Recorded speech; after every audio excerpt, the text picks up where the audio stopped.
Ya, assalamualaikum benar, selamat pagi. Ini saya berada di jalur alternatif Palopo Malili. Ini jalur alternatif karena jembatan Rampoang saat ini masih dalam tahap perbaikan, telah rusak. Dan seperti ini arus lalu lintas di jalur alternatif yang tepatnya di wilayah Perumnas. Kecamatan apa sih ini, Pak? Bara ya? Bara ya? Bara. Oh, Kecamatan Bara. Ini kondisi jalannya seperti ini. Lumayan sempit.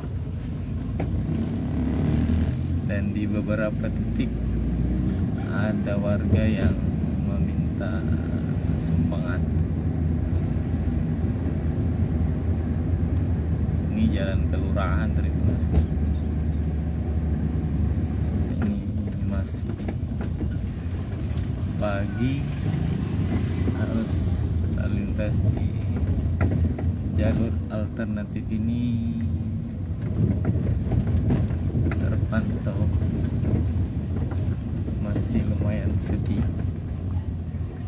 berbeda saat siang dan sore.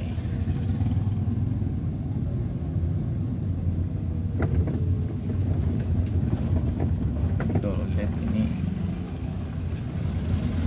kalau dilihat videonya ini seperti ada debu yang berterbangan kendaraan lintas jalan yang tidak beraspal ini.